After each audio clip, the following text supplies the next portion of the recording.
Hello cancer, welcome to Guru mind tarot. और ये reading है आपके नवंबर के थर्ड वीक की।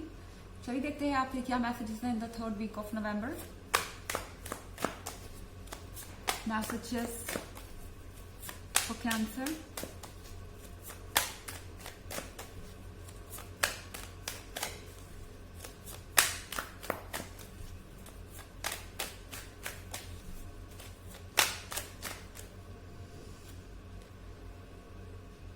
The Hierophant,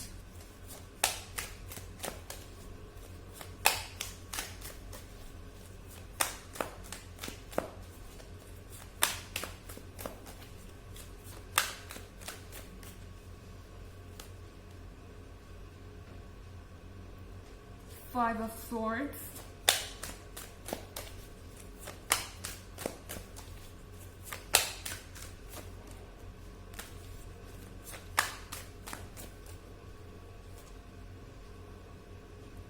Seven of Wands,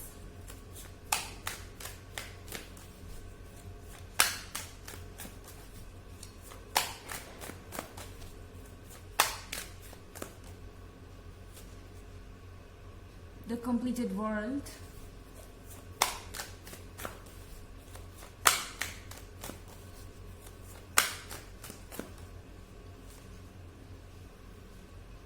and Five of Stars। तो हमारे पास यहाँ पे द हायरोफेंट है। हायरोफेंट के साथ आपसे कहा जा रहा है अपने पास्ट को एक्सप्लोर करने के लिए, अपने एक्सपीरियंसेस को याद करने के लिए। शायद इस पॉइंट पर आपको लग रहा है कि आप इस रिलेशनशिप में फंस चुके हैं इमोशनली। ऐसा लग रहा है कि ये रिलेशनशिप आपके लिए टॉक्सिक हो गया है, या फिर ये पर्सन आपको समझ नहीं पा रहा है, आप कुछ समझा नहीं पा रहे हैं। एंड आपको ऐसा लग रहा है कि शायद ये ऐसा पॉइंट आ गया है जब आप इसको अब और हैंडल नहीं कर सकते और आप यहां से निकल भी नहीं सकते। हो सकता है आपको ऐसा लगे कि आप एक जगह पर फिक्स हो गए हैं, कोई डिसीजन नहीं ले पा रहे हैं और पूरी तरह से आपका माइंड क्लाउडेड है इस वक्त। तो आपसे कहा जा रहा है अपने एक्सपीरियंसेस को याद कीजिए जो पास्ट में हुए हैं, और आप उनसे बाहर आए थे। अगर आपको याद हो तो आपके लाइफ में जितने इश्यूज हैं आप सबसे लड़कर ही यहां तक पहुंचे हैं। आपको कहा जा रहा है कि अपने विजडम को यूज कीजिए, इमोशंस को नहीं। आपके इमोशंस आपको इस वक्त कमजोर बना रहे हैं, वीक बना रहे हैं। अपने दिमाग को यूज करेंगे तो आपको पता चलेगा कि आप किस तरह से सिचुएशन से बाहर आ सकते हैं।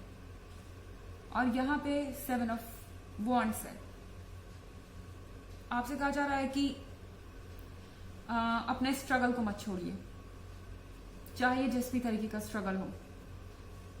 अगर आप सोच रहे हैं कि आप अपने आप को खुश नहीं रख पाएंगे या नेगेटिविटी से लड़ रहे हैं, इस पर्सन ने आपको बहुत ज्यादा अपसेट किया है और शायद आपको इतनी बुरी तरीके से ट्रीट किया है कि आप उस चीज के ऊपर नहीं हो पा रहे हैं, या कहो उस चीज से आगे बढ़ नहीं पा रहे हैं, मूव ऑन नहीं कर पा रहे हैं। चारों आपसे कह रहा है कि आपको अपने लिए लड़ना चाहिए, एंड दूसरे लोग सिर्फ आपको आपके बारे में बुरा फील कराने के लिए सब कर रहे हैं। सिर्फ आपका पर्सन ही नहीं, दूसरे लोग भी आपको जज कर रहे हो सकते हैं। और चाहे ये आपके लव लाइफ की बात हो या आपके डेली लाइफ की बात हो, जो कोई भी आपको ये फील करवा रहा है कि आप उनसे कम है या बेहतर डिजर्व नहीं करते, वो सिर्फ इसलिए है क्योंकि उन्हें अच्छी तरीके से पता है कि आप उनसे बेहतर डिजर्व करते हैं एंड आप उनसे बेहतर हैं। तो द कंप्लीटेड वर्ल्ड आपसे कह रहा है आप जो कुछ भी चाहते हैं वो सब आपके लिए अचीवेबल है, वो सब आपकी हद में है। इनफैक्ट मुझे लगता है कुछ लोग आपसे जेलस भी हैं। कंप्लीटेड वर्ल्ड का मतलब है दूसरे लोगों को लगता है कि आप कंप्लीट हैं, आपके पास वो सारी चीजें हैं जो एक इंसान अपने लाइफ में चाहता है। आपकी लाइफ बैलेंस्ड है, कम से कम दूसरों से तो कहीं बेहतर है। तो हो सकता है कुछ लोग या फिर आपका पर्सन आपको ऐसा फील करवाए कि नहीं, आप उनसे बेहतर नहीं है, पर ये सिर्फ एक माइंड गेम है। ये लोग चाहते हैं कि आप परेशान रहे बस, और यह 5 ऑफ स्टार्स है, यह 5 ऑफ स्वॉर्ड्स है। आपसे कहा जा रहा है आप जिस प्रोसेस में लगे हुए हैं या जिस रास्ते पे हैं उस रास्ते पर आगे बढ़ते जाइए। ये रास्ता ही आपको वहां तक ले जाएगा जहां तक आप जाना चाहते हैं। सबसे पहले तो टैरो आपसे कह रहा है आपके लिए इस नेगेटिविटी में से बाहर आना जरूरी है ताकि आप अपने लाइफ को एंजॉय कर सकें और सही तरीके के डिसीजन ले सकें। चाहे फिर जो भी हुआ हो, सिचुएशन को हमें ब्रेवली हैंडल करना ही पड़ता है। ओके, हालांकि ये एक जनरल रीडिंग है और ये सबसे रेजोनेट नहीं करेगी। एनर्जी रिवर्स भी हो सकती है अगर आप क्रॉस वॉचर हैं। इसके अलावा अगर आप पिछले वीक की रीडिंग या ईयरली रीडिंग देखना चाहें तो दोनों का लिंक आपको डिस्क्रिप्शन बॉक्स में मिल जाएगा हमेशा की तरह। चलिए आगे बढ़ते हैं।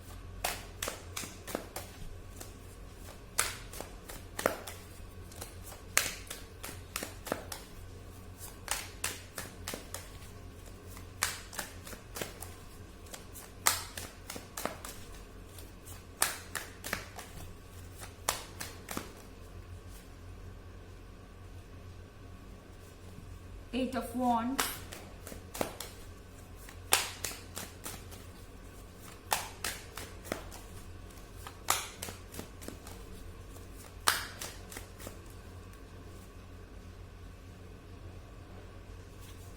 Ace of Sun,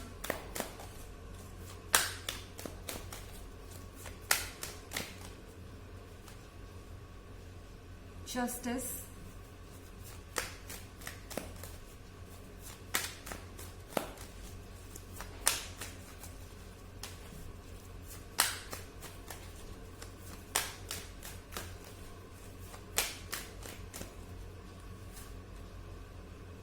the Pope,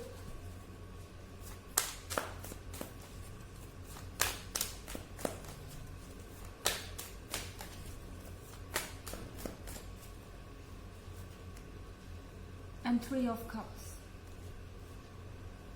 तो यहां पर 3 ऑफ कप्स है।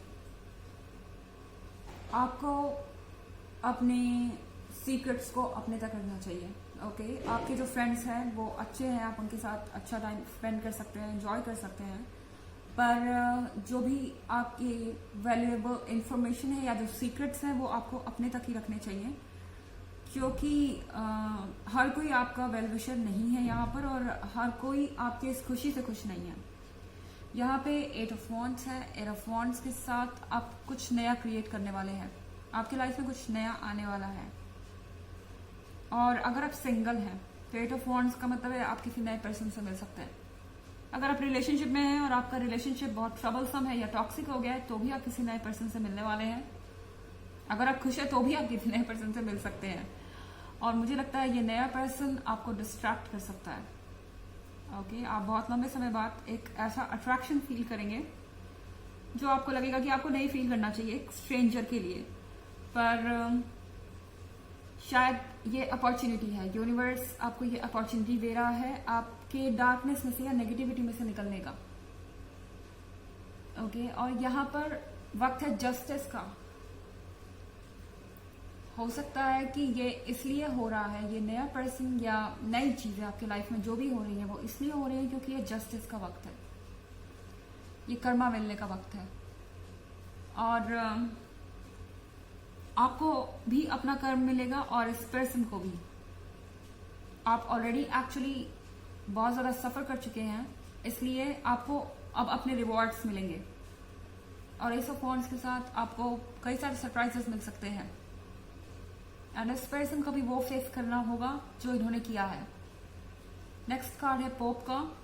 पोप के साथ आपसे कहा जा रहा है कि ऑनेस्ट रहिए यूनिवर्स के साथ, अपनी प्रेयर्स को ऑनेस्टली डायरेक्ट कीजिए, यानी कि कोशिश कीजिए ऑनेस्ट रहने की अपने डिवाइन से, अपने गार्डियन एंजल से, या फिर आप कहें कि सुप्रीम पावर यूनिवर्स से। जितना आप ऑनेस्ट रहेंगे उतना ज्यादा स्पिरिट से कनेक्ट कर पाएंगे और उतना ज्यादा आपके लिए अच्छा होगा। ओके, चलिए देखते हैं आपके लिए ऑरेकल मैसेज क्या है।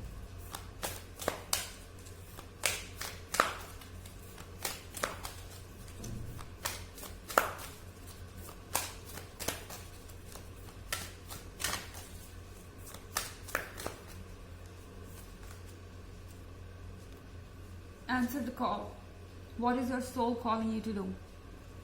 आपसे कहा जा रहा है कि आपको अपने मन की बात सुननी चाहिए, अपने इंट्यूशन की बात सुननी चाहिए और यूनिवर्स की बात सुननी चाहिए।